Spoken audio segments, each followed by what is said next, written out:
Hi everybody and welcome back to another episode of Upshift Creek. We just finished watching the Canadian Grand Prix. We're getting right into breaking it down. My name is Ollie Pettigrew and as always, I'm being joined by my amazing co-host Ryan Sandler. First of all, welcome back to the show, buddy. It's great to be here.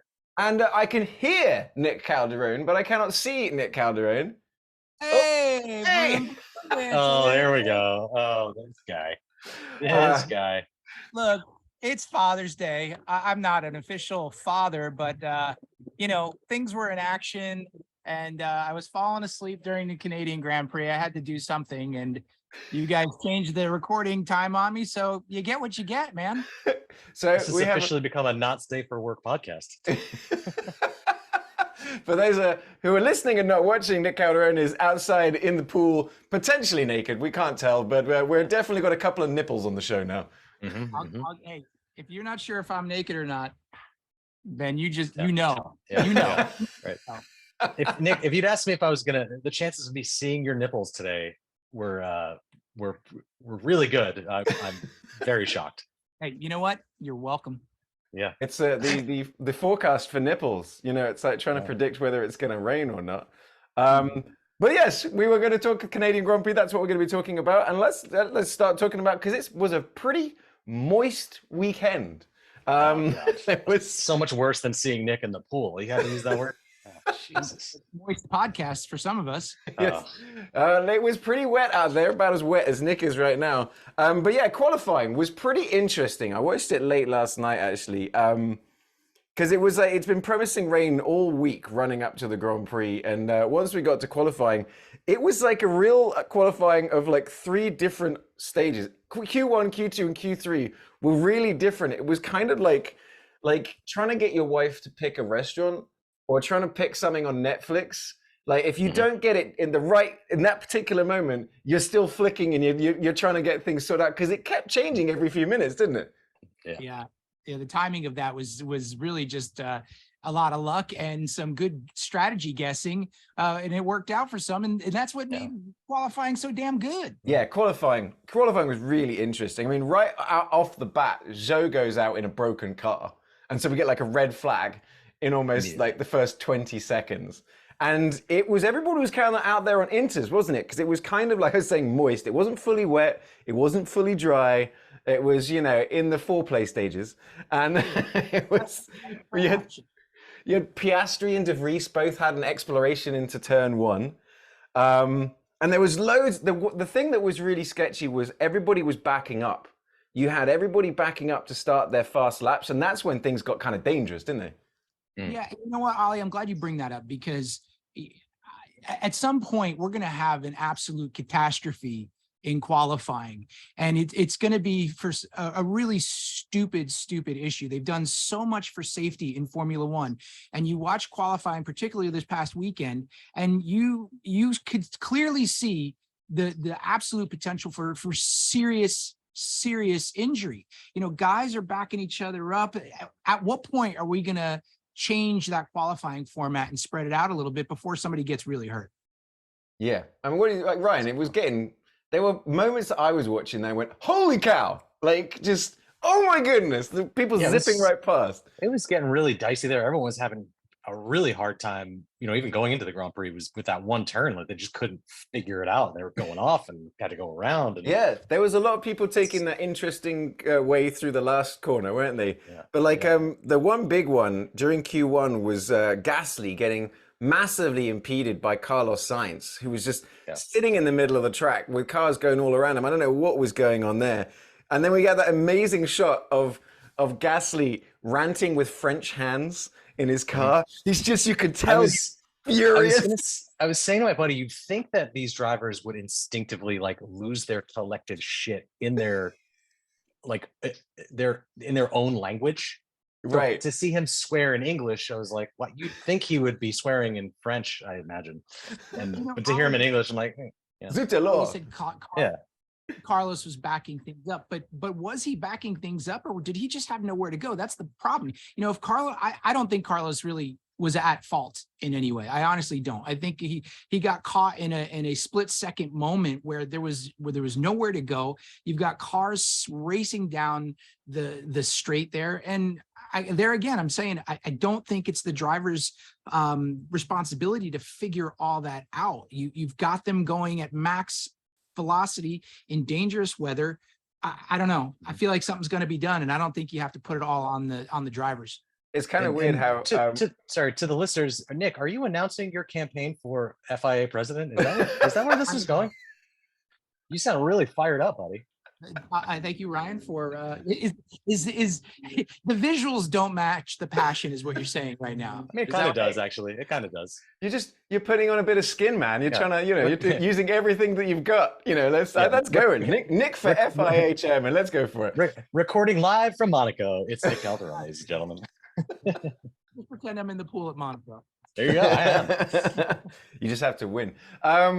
Yeah, we got that great moment. So you got Gasly ranting on the radio in English. You've got him just like so angry in the car. We didn't get any Yuki shouting like in anything this whole weekend. I miss Yuki shouting, but we had Tsunoda out, Gasly out, De Vries out, Sargent, Zhou. So it was kind of like the usual suspects in a way. But I think Gasly could have been up there. I think he definitely kind of got impeded because we know that those have got.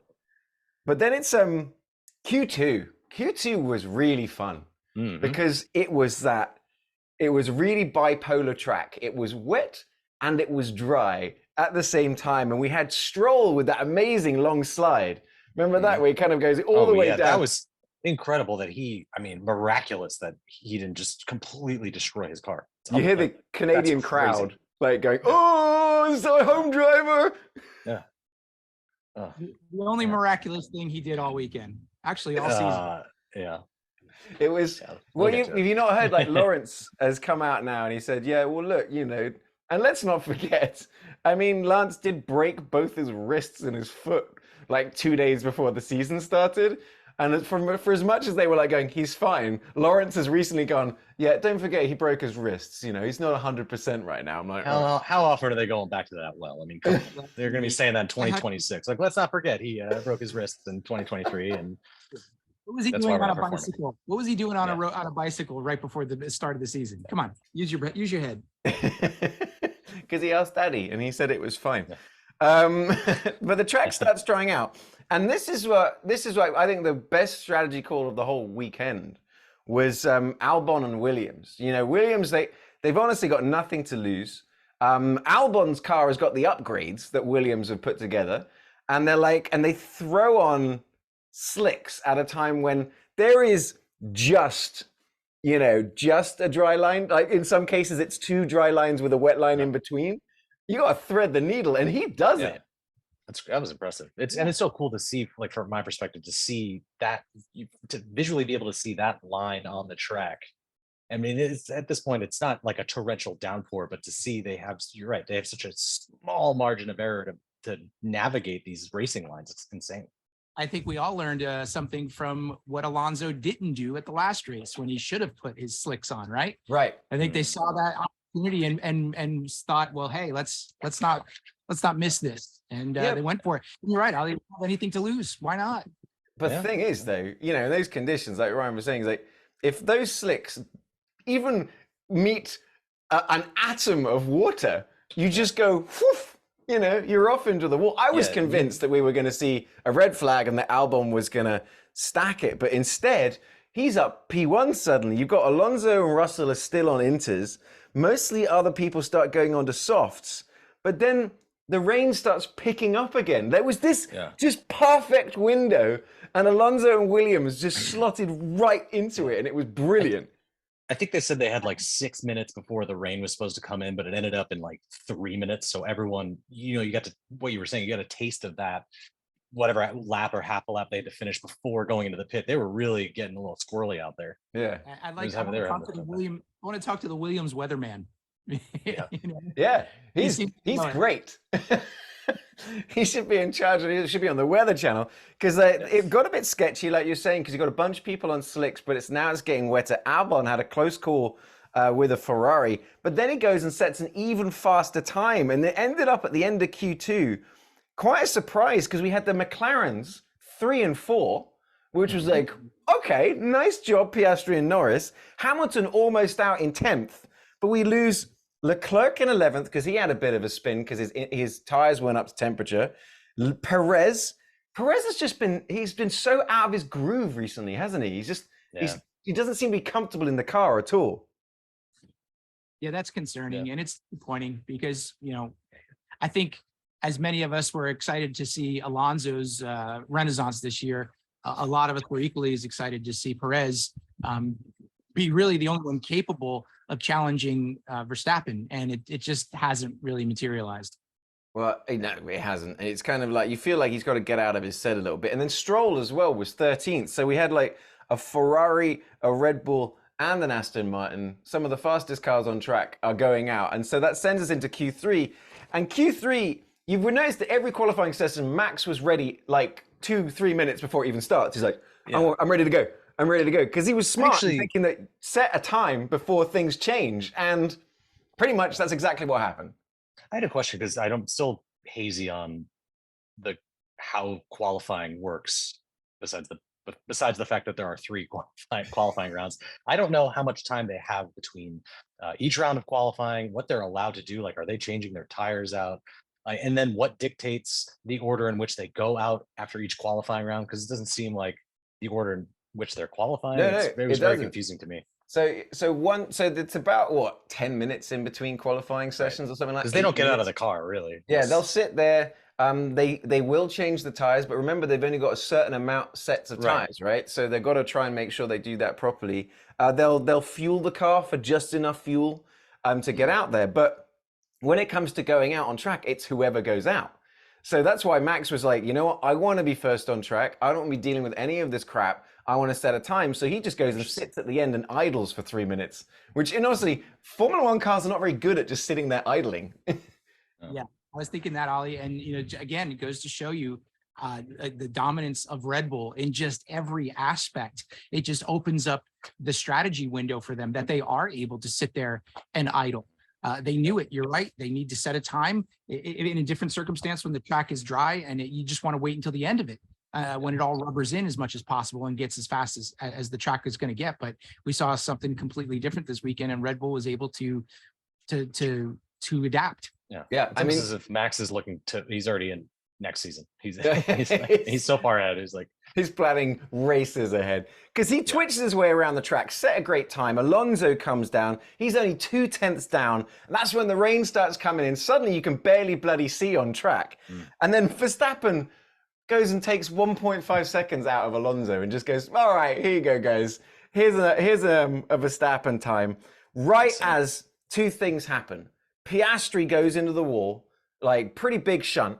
And at the same time, Hulk goes across the line in second as the red flag comes down. And I'm still unsure about what happened there because Hulk goes second. Everyone loses their mind. It's really exciting, but it was like the Oprah of they were handing out, so many penalties. Sainz got a penalty, Stroll got a penalty, Yuki got a penalty, all for impeding. But Hulkenberg, explain to me what happened. Like he was speeding under the red flag or something like that. Yeah, I honestly have no idea because I once I finished watching qualifying, I just went about the rest of my day thinking he was going to start in second place today, and I turned the race on this morning. I'm like, what the hell? What did I miss? Don't feel bad, Ryan. I don't know what happened either. And I'm honestly, when I saw the penalties coming down, I'm like, I don't even care because I'm pissed off now. All these penalties for impeding on a wet track, that I felt like was nonsense. I didn't want to admit that Hulkenberg had gotten a penalty. I can only imagine he was speeding after the red flag because he had just set an effing fast lap. Yeah. Come on. I know. But I don't know what happened. I read the headlines and I was irritated by all the penalties. So I accepted it. Just like they probably did.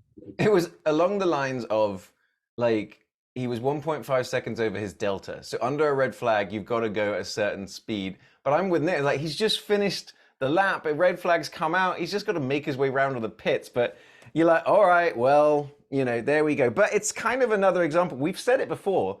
If Formula One was a 1-lap race, Haas would be really good. When I know when they go into pit, they have like a regulator on to set their speed. Do they have the same thing? Like if there's a safety car to limit how fast they can go? Or What they have, like if a VSC happens, you got this thing which I said called a Delta, and it's on on their steering wheel, and they kind of just have to keep within a certain time.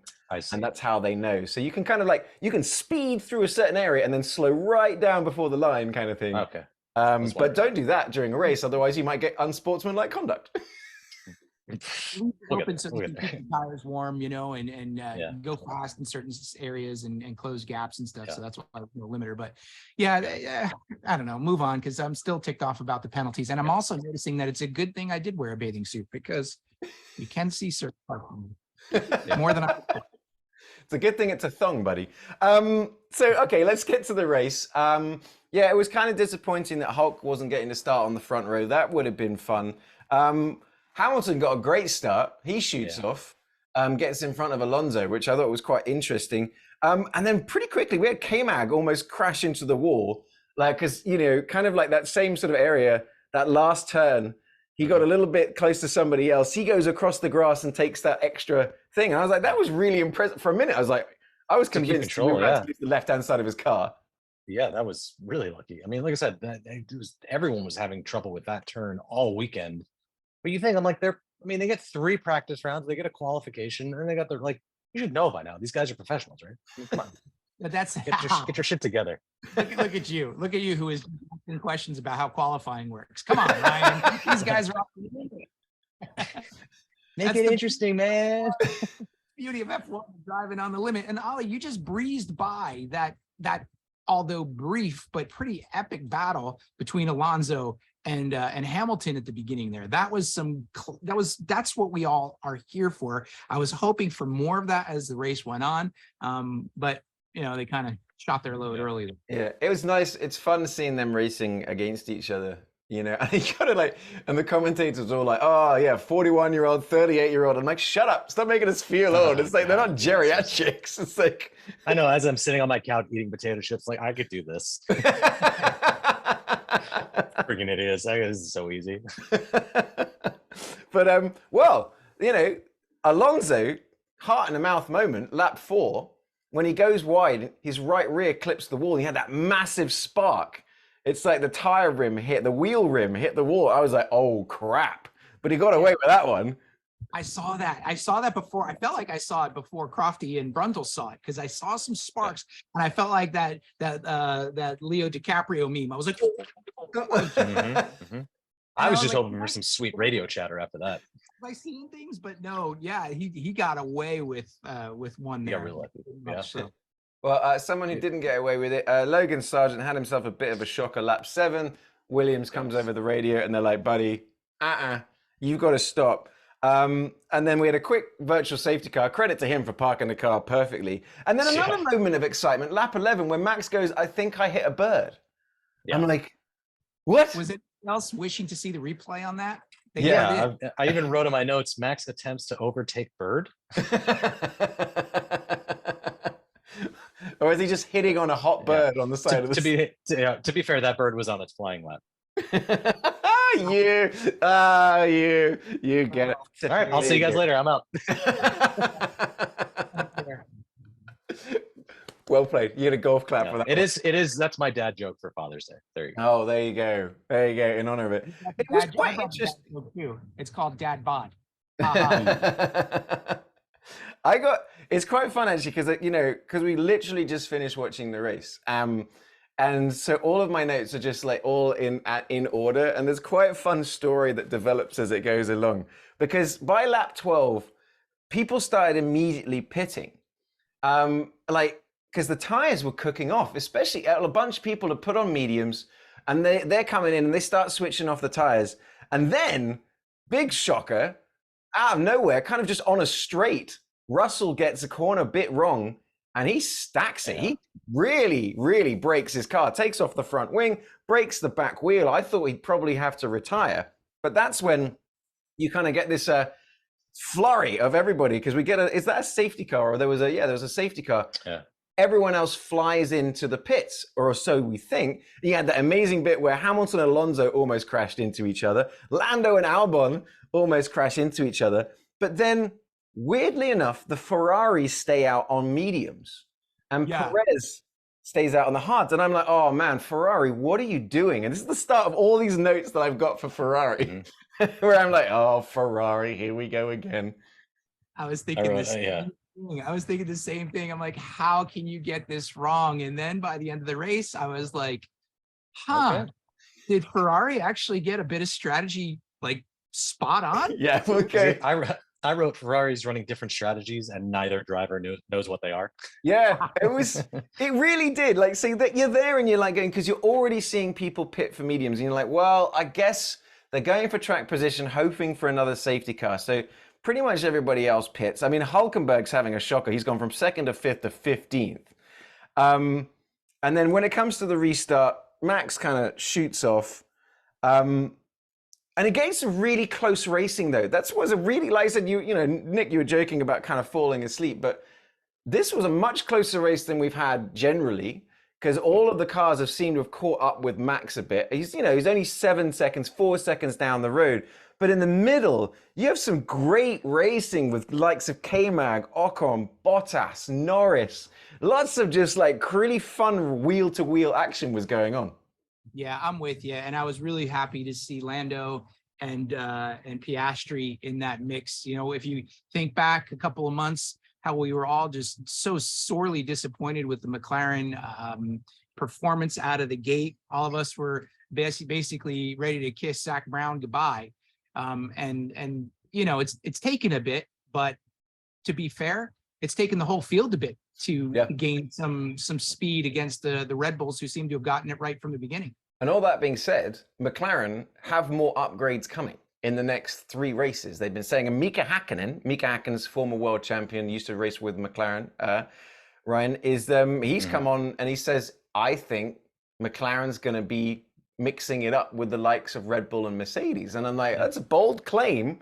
But then in the very next race, I'm like, okay, this isn't quite so much of a shitbox as it was. So, okay, maybe. And also, Nick, I want to interested, like, because you were saying you were frustrated by all the penalties. I thought you might, you know, because the stewards were being quite lenient, because there was a whole bunch of kind of overtaking in the pit lane during the safety car, and they just let all the cars sort it out on track and fix themselves, which I quite liked. It was like the Godzilla meme where the guy just says, let them race. Let them race. Did you notice Alonso's bit of drama when Hamilton was released? It looked to me like Alonso was really playing it up on the wheel, like, whoa, that was really dangerous, almost like a flop on a soccer pitch. Did you see? Because then the camera cuts to Toto doing exactly that, and you know that's exactly what he's talking about. Bollocks. Draw the penalty. Hey, by the way, was that Tobey Maguire sitting next to Toto Wolff? Or was that just somebody that looked like Tobey Maguire? It wasn't Tobey Maguire. You know, otherwise they would have put like the wrong chyron underneath anyway. Misidentify the celebrity. They do love to do that. It was James Marsden. Yeah. So then about lap 22, Alonso gets Lewis finally. Yeah, there's been a bit of good racing, but that was pretty solid right there. But then it's like I was sitting there, I was going, Ferraris are kind of making mediums work. But then I've got lap 27. How bad have Ferrari messed up? Big question mark underlined. Like at this point, they're looking like they're in trouble. Because I'm like, well, there's no way these tires are going to last. There's no way. And they kept lasting. Yeah, but did it just, you know, by the end of the race, I was thinking Ferrari just seemed so satisfied to be where they were. You know, I think that the strategy that they played was the strategy for 5th, 6th, or 7th. And they were like, okay, we're here. Don't do anything to mess it up.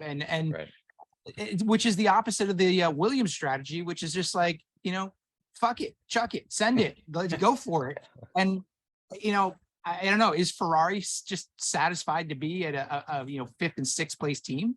Hey, well, I think you could say yes for this particular race, considering they were all out of position after qualifying, because we got lots of that radio traffic of like, they're not going to attack. Carlos will not attack. So they were working together, maintaining position instead of dueling and messing things up. Though we did get, you know, again, it's kind of interesting. We were talking about it as we were watching it with my neighbors and stuff, and it came over the radios as well. But lap 29, we get more Ferrari disagreements on whether to pit or not.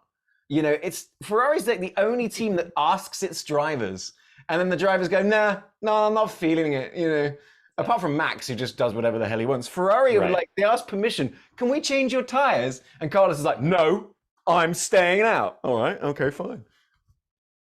Yeah, I mean, at one point, do they just get so frustrated they just turn the radio off and like, I'll figure it out.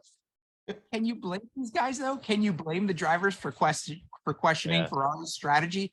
Everybody questions Ferrari's strategy. Of course, the drivers are going to question it too. Can you even legally use the word strategy to define whatever the hell they're doing? Do they just use the magic 8-ball? You know, should we pit right now? Oh, chances not good. Yeah, signs point to box. I got like all I wrote down is too many cooks, and then you also had a Red Bull coming over the radio because Max kept talking about how his tires were crap, and Red Bull comes over the radio and goes, "Yeah, Max, we got that transmission. Just head down, keep driving." Yeah. It's like, shut up, Max. Yeah. Which was so random. At that point, he's a long haul trucker. In that situation, it's like a long haul trucker. You know, just keep driving. Little Dutch boy. Little Dutch boy. Well, he does keep driving, and then through, lap 33, he goes, actually, my tires are doing great. So I'm just like, what? Yeah. Maybe it was a bit of gamesmanship. His car, I mean, his car is fueled by hubris at this point. It's just, I mean, it's unbelievable.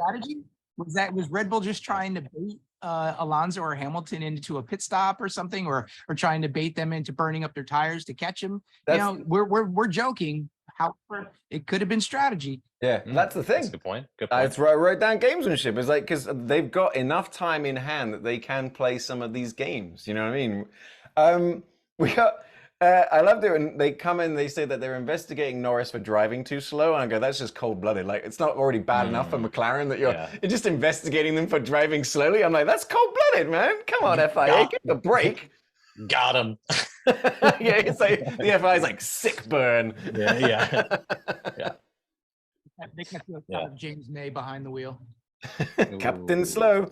We got a little bit more interesting as well, because like I said, K-Mag and De Vries, they were having fun dueling for 17th. You know, like by the time they were in the middle, and they had that great wheel-to-wheel action through turn 1 and turn 2, and then they just basically outbraked each other into turn 3, and you had that moment where, again, safety car, because you got two cars stuck that have to reverse out. But incredibly, with cars that have basically no mirrors and are impossible to reverse, these guys pulled it off. Yeah, they can even turn their heads like 180 degrees. It's crazy. That was a big rookie move by De Vries. He basically just cut the line right off, and the fact that they didn't end up in the wall was huge. Guys, hold on one second. Alexa, ask Pentair Pool to turn off jets. Sorry, fellas. Did you? It's nice you gave your butler the day off. I just my pool jets came on. I'm trying not to cause any extra noise. However, as impressive as that could have been, Alexa didn't hear me. You bitch. Your wife's like, huh? My name's not Alexa. So this is where it kept getting interesting. By now, we're in lap 37. Perez pits finally to take off the hards. And the Ferraris are still out on the mediums. And that's when I was like, hang on a second. Everyone else has pitted twice to take off hards now, apart from Perez. Have Ferrari done a strategy? What's happening here? That's when I really started questioning life itself, because they pulled the blinder. By some dumb luck, they finally got their shit together this season. Like it's just they made the mediums work. They made mediums go longer than tarot other cards have spoken. They made the mediums. It is decided. That's why they made the mediums work. They weren't racing. They were just driving. They were just satisfied to be where they were. That's why, and, fine. They got a strategy call right. I hate to hate on Ferrari because I do love the team, but I don't know. Maybe I'm wrong. I think it was never happened. I think it was damage control. I definitely didn't take this as a bad thing for Ferrari. I think they saw their opportunity. They saw, because they were way down. They took a risk and they made it work. I'm going to say that this was not like them settling. This was a good strategy to sort of get some points on the board. I'm like, they did all right. if the strategy was keep the cars on the track, they did it in spades. Yeah. They could Playing have it been safe as further a back, strategy, so be it. you know, you could have been further back. And this is the other part. Like, so everyone kind of pits at that point. It all kind of evens out in the wash. But after all that's kind of done, like Verstappen is only 4 or 5 seconds up the road, and that's when I'm like, okay, this is usually by this point Max is a full pit stop ahead, and he does another pit stop just for fun. Yeah. So I'm just like, okay, all right, this is kind of interesting. I'm on board. Yeah, he's usually in the green room by now. Excuse me. For those listening at home, Nick has just been handed a cocktail. Like, you're living it up there, buddy. I tell you, I've got to do better for my Father's Day. Yeah. I've been recording podcasts and doing DIY all day. Yeah. I wish I was having an Aperol spritz. I am having an Aperol spritz. It's a nice spot there, Ryan. Delightful summer Father's Day drink. Very good, yeah. Traditionally, you go beer. I'm going spritz. For those also at home, Nick's microphone is connected to what looks like a wooden spoon. I'm just hoping Nick doesn't drop that bloody thing, and this is the last thing we ever do with Nick Calderon. Yeah. He's just gonna mime the rest of the podcast. So with a quite a small delay just there, because it turns out Nick Calderon did drop something into the pool and everything fried. So. Technical difficulty. I actually was hoping you guys would continue with the podcast, because right about what we're talking about is right around where I started to nod off. You were dozing. On the couch. You were dozing. Yeah, But that's normal. For me, it's right after lap 1. The part I was getting to was lap 49 is when I just wrote down Alex Albon is having himself a grand old race. And it's like he was having a great weekend, and it was so interesting because he was at the front of a DRS train, but he didn't have DRS. But people couldn't catch Albon. I was like, Williams has got this little bit of speed on it. They always talk about it being slippery. It seems it is. Well, I absolutely give it to him, right? He did everything he needed to do. It looked like he was holding people up, but was he really? Because there were opportunities for people to get there, and they, like you said, Ollie, just couldn't quite make it happen. So cheers to Alex Albon for a great weekend. Yeah, he put on a hell of a defensive show. I mean, like I said, he was holding up the back 10 for a good 40, 50 laps. But we say that, but they couldn't get him. It was so strange. You'd watch Ocon launch off the last corner, open up his DRS, and I'm like, does Williams have a secret DRS or something? Have they just discovered the extra inch that they could press the accelerator down? Or is this the extra inch? You're always hoping for that extra inch. Maybe Albon shaved this weekend. It's whatever these upgrades are, they're working. So then we had Russell in lap 55. He retires. Something's broken in the car. But it sets up the last 10 laps. And it looks like it's going to be Alonso versus Hamilton. And then you just hear over the radio as Alonso just goes, he's cautioning, goes, Hamilton's coming behind you. Hamilton 1.3 seconds. And you just hear Alonso go, leave it to me. And everyone's like, well, never mind. That was so good. Yeah. That was so good. I shot up off of the couch and screamed because it was the most exciting thing I've experienced all weekend. Leave it to me. How many of those t-shirts have been printed already? Yeah, right. That's going to be his thing. Leave it to me. It's like, if he dies, he dies. Because he'd been lifting and coasting throughout the race. He'd been kind of like saying, I want to go for the win.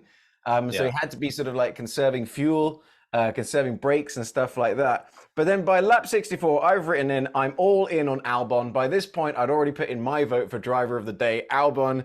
And it's like, that was the race at that point, because Verstappen was taken care of. Hamilton, the Ferraris were settling, like Nick's saying, for their 4th and 5th or whatever. But it was, can Albon hold on to this position and just get a great result? And I think that's what everybody was interested in. Though you did have Norris with his 5-second penalty for unsportsmanlike conduct, which no one could figure out what that meant. Yeah. It's like, no. What do you do? Was it the first time they've actually issued that penalty to someone during the race, immediately? It was really weird. I was like, what is unsportsmanlike conduct? And they're like, backing people up. Well, then name a specific thing and give him a penalty. Don't just go, he gave him one of these. Yeah. Yeah, exactly. 5 seconds for Norris. He threw a banana peel out of his car. that sucked. It did suck. Move on. Well, it sucked, but what did we get? We got Lando Norris throwing everything at everyone on the track. We had Norris going up the inside, he's going up the outside, he's like trying to have a go with Bottas, he's really having a duel, and then we got Max Verstappen kind of makes a mistake, goes over a really high curb and comes over the radio laughing. Guys, I almost knocked myself out on this curb. Anyway, I am a silly goose. Yeah. Little Dutch boy. Dutch boy. So casual. I mean, you just like, oh, Max, well done. But there he is. Oh, I almost stacked it. And he's just laughing over the radio. Yeah, it's funny whether he's like 4 seconds ahead or 40 seconds ahead. The kid is just unbelievable. It's clear everybody knows I'm a Max fan, have been for years. This may be over aggrandizing and overstepping, but is Max starting to get into the personality territory of Kimi Räikkönen, where Kimi went through a phase where he was kind of unlikable because people didn't quite get him, and then they were like, oh, that's just Kimi. I feel like, again, maybe because I'm a fan, I feel like I'm finding myself enjoying Max more because of his abrasive personality. Well, I'd say he's not being abrasive because he seems comfortable. He's comfortable at the front. He's comfortable in his car. When he's frustrated is when he drives aggressive. You know, like Russell was saying, he goes, Max doesn't have to drive aggressive. He's just fast. You know, whereas, you know, before Max would always push it. He'd always be angry. He'd always be cutting up the inside. He'd position his car in a way that you're going to have a crash.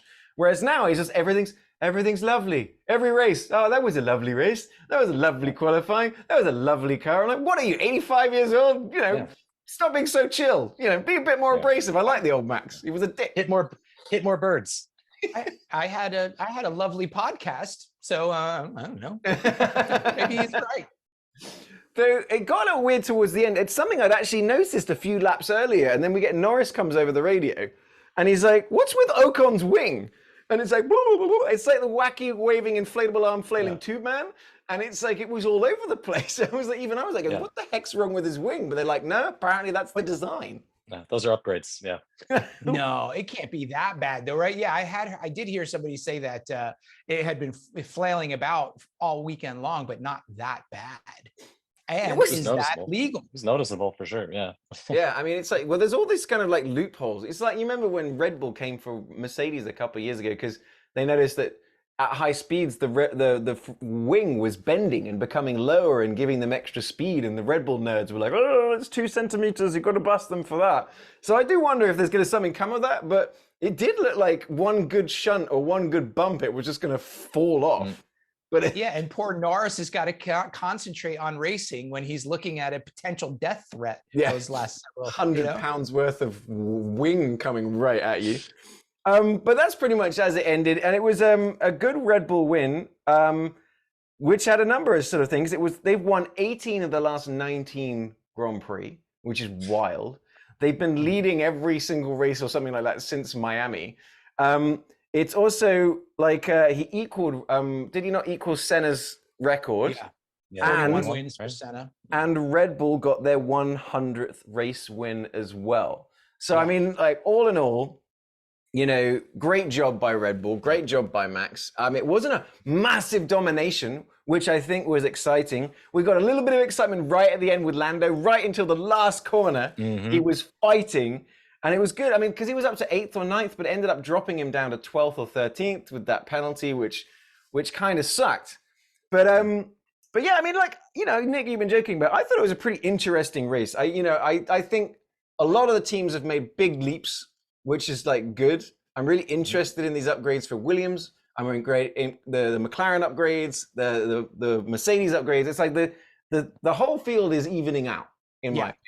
No, and I am kind of kidding.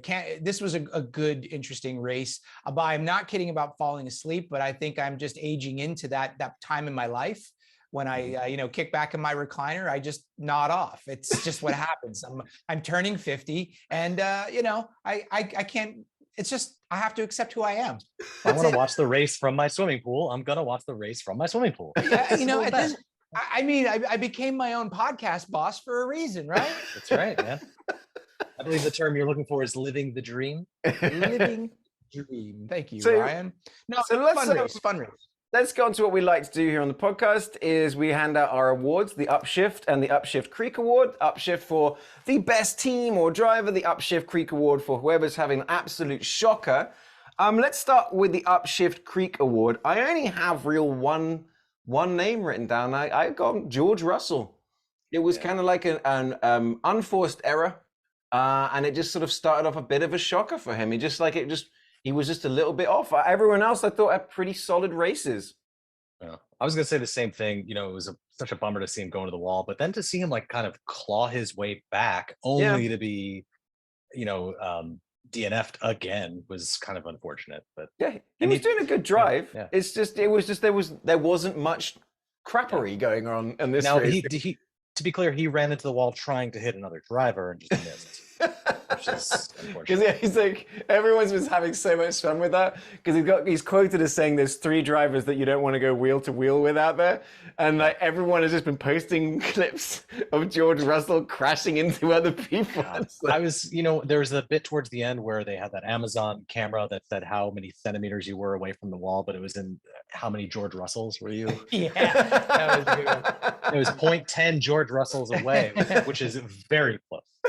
Look, you guys make a great case for George, but I think I can build a better case for the Upshift Creek Award for Lawrence. I almost called him Lawrence Stroll. For Lance Stroll. Yeah. Because look, Aston Martin is not a fluke this year. At the beginning of the year, it was fair to think, okay, Alonso is just reinvigorated and he's doing well in this car. But Aston Martin's car has stayed really racy all season long, and Lance has just not delivered. If he could have delivered even just a little bit more, Aston Martin would be in second place in the constructors standings, and they're not. They're behind Mercedes. And that is just, in my book, unacceptable. When you have a car like this, when you're on such a hot streak, this kid has got to deliver. And each race that goes by, it's looking more and more like all of our jokes could be right. This is daddy's boy. And, replace the guy. You've got a great car and a cracking chance at second place, at least in the constructors. But now remember, he broke his hands and his foot in the beginning, so we'll give him. God, Jesus Christ. Move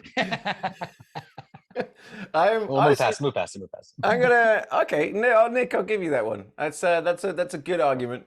You're right. If it wasn't for Lance Stroll, Aston Martin would be second in the championship. They have a car that can podium every race. Mm-hmm. I even wrote down, because when he had a little error and had to pit and was in last place, I wrote, how is he's wondering how Alonso is going to get him out of this pickle.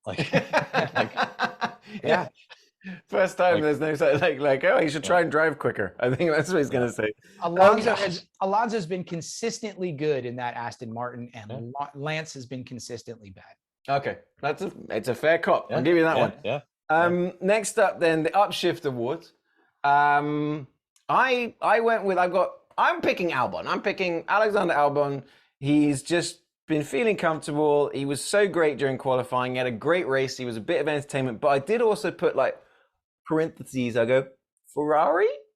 They Ferrari? Because they pulled off an actual recovery, which was impressive. But I'm leaning towards Albon. What are you guys thinking? Well, it's a crazy thing to celebrate Ferrari for not doing, way to go, Ferrari. You didn't screw it up. Yeah. You didn't shit the bed. So here's a participation award. Yeah. And that's why, Ollie, you didn't give him the Upshift Award. That's why I don't feel comfortable saying that, and Ryan too, because we're all just kind of like, well, okay, fine. They're really gonna have to turn it around and pull their fingers out, so to speak. Yeah, because they're Ferrari. That's why we weigh so heavily on them, because they're Ferrari. Yeah. So I don't like taking the easy choice here, but he made it the easy choice this week, and that is Alex Albon. I'm going with the vote of the day too. He was 28% vote of the day for driver of the day. Sorry, vote of the day, driver of the day, because he did drive a great race in a Williams, who have been, historically bad for several years now after being a fantastic team. Yeah. So it is awesome to see a really nice spark from Williams after having some really crummy years. So all votes for me for Alex Albon for Upshift. So what about you, Ryan? Is it the bird that Max hit? And damn it, I should have written that down. No, and credit to Williams for driving like they have what seems to be an unlimited budget. It's unbelievable how like what they throw these cars at is crazy to me. But no, it's Father's Day, so I have to give it again to everyone's favorite Formula One daddy, Fernando Alonso, for having the best on radio chirp I've ever heard in my life. Yeah. And my Upshift Creek award goes to Yuki Tsunoda for not having any radio chirps today, which was very upsetting. Yeah, I know. The second thing I look forward to in every Formula One. You know what, Ryan? You just didn't hit your Sky Q Sky Glass red magic button. It was probably all there. You just didn't hear it. It's a lot of listen, Nick. That's a lot of words I don't understand. All right, so what we're going to do now is move into the part of Formula One that Ryan is very, very good at, which is the memes. We're going to head into the dank zone. Reddit is our favorite place to get Formula One news, but also Formula Dank is the best place to get the dankest memes. So let's try and get into that. Okay, Ryan, what have you got for us? All right, let me share my screen here. I'll pull up the dankest memes I could find out. Mind you, Reddit has been on a bit of a protest blackout, so I was hoping that we'd be able to at least pull some top tier stuff. So I'll at least you can see this. I'm already laughing. It's terrible. So wrong and so good. So Fernando being Alonso is the title. It's Alonso coming over the radio. Who is the blind guy in the AlphaTauri? Comes back on the radio, the team. That's Tsunoda who's blind. Tsunoda. Moments later, we get Tsunoda just skidding across the track. It's Alonso just knows everything, doesn't he? He really is. God. He's wired into everything happening on track at all times. He's the most omniscient driver for sure. There, next one. I love this one so much. Zeus of the track. Canadian people, when Americans use miles per hour instead of moose tracks per hockey goal. And you've got two Canadian Mounties with the description maple flavored confusion. Look at the tag on it as well. Daddy's cash. So that's the tag you get for Lance Stroll. In the color of the team. Yeah, that's good. That's amazing. I need to start doing moose tracks per hockey goal. That's amazing. Yeah, that's great. That's great. All right, next one. If Max had a boxing nickname, what would it be? It's a question posed by Red Bull on Twitter. Yes. The #1 reply is Jos Verstappen. Yeah, that is brutal. I saw that earlier in the week. That is ice cold. Oh my goodness gracious me. That is not funny and also hilarious at the same time. Internet, you're undefeated as usual. And today might be the only day that Joss is proud of Max for single-handedly winning the Grand Prix for him on Father's Day. Wow. He'll get 2 cookies later. Does that mean Lance Stroll is getting his ass kicked right now? Probably. Daddy's got the belt, the cash belt. Boy. Daddy's getting adoption papers for young Fernando. Ooh. All right, next one. I love this one. It's got the meme that is the son of a bitch meme from Predator, and you've got unluckiest drivers on the grid. You've got Lando Norris and Yuki Tsunoda. Yeah, they were. Well, I think Lando was definitely unlucky. I think Yuki sometimes makes his bad luck. You know what I mean? Yeah. He manifests it.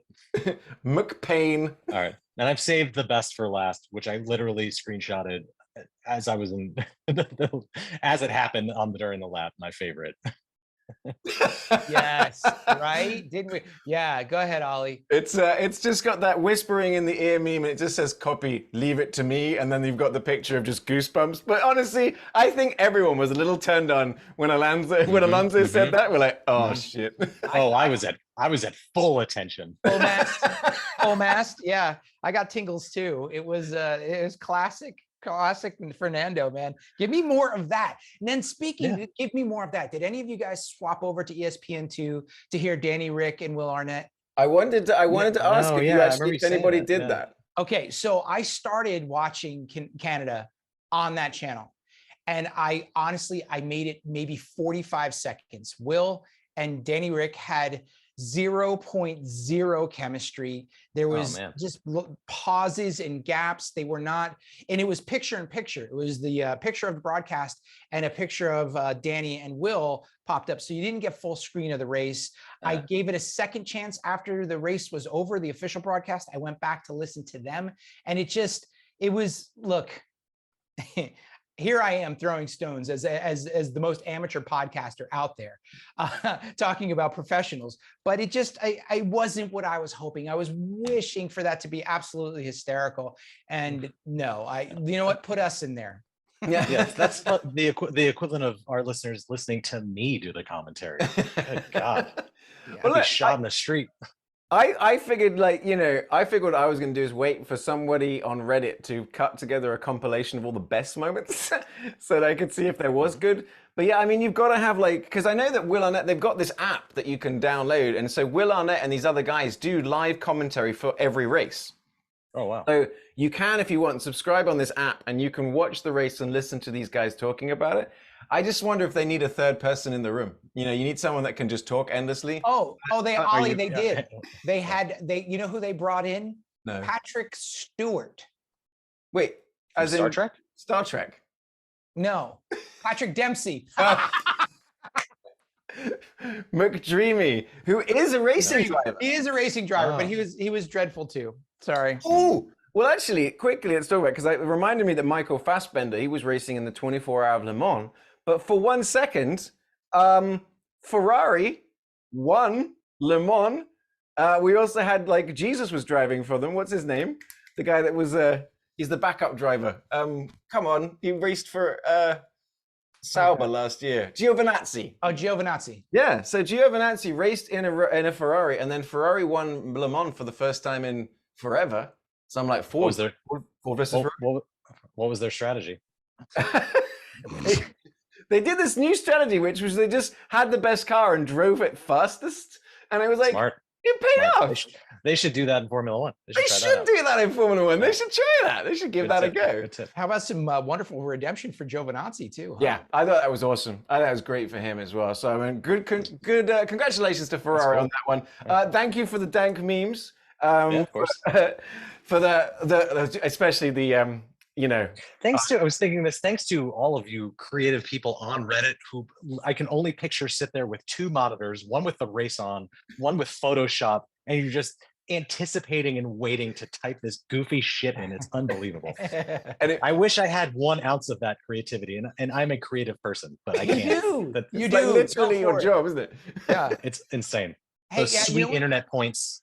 While we're handing out kudos, can we also thank our listener very much? I'm totally ripping off Smartless podcast, but thank you to the person that listens to us every week. I am grateful for that. Well, no, we've been getting and sending your comments on YouTube as well. We do read them. We enjoy that you guys take part. It's always fun, but we just like to hang out and talk F1 as well. Guys, thanks you very much. The next race, it's Austria, right? I think coming up, which is the Red Bull Ring. That's the home of Red Bull. So I'm sure we'll be talking about a massive max domination, no doubt. God. Come on, let's all just have a big stroke off for Red Bull. Hey, a boy can dream. Unless there's some sort of Nancy Kerrigan, Tanya Harding situation with him and Ricardo. I don't know. Oh, dude. You never know. If you're listening to the podcast, thank you very much. Don't forget to subscribe, drop a comment, like, let people know, reach out to us. You can find me online as Ollie Pettigrew or that Englishman in Texas. You can never find Ryan. He doesn't exist anywhere apart from on podcasts. And Nick, how can we find you? Google my name. Something pops up. It's his Grindr profile. Nick, Google my name, Calderon. Thank you, guys. That was really fun. I'll see you next time. And everyone, thank you at home for listening to another episode of, what are we called? Upshift Creek.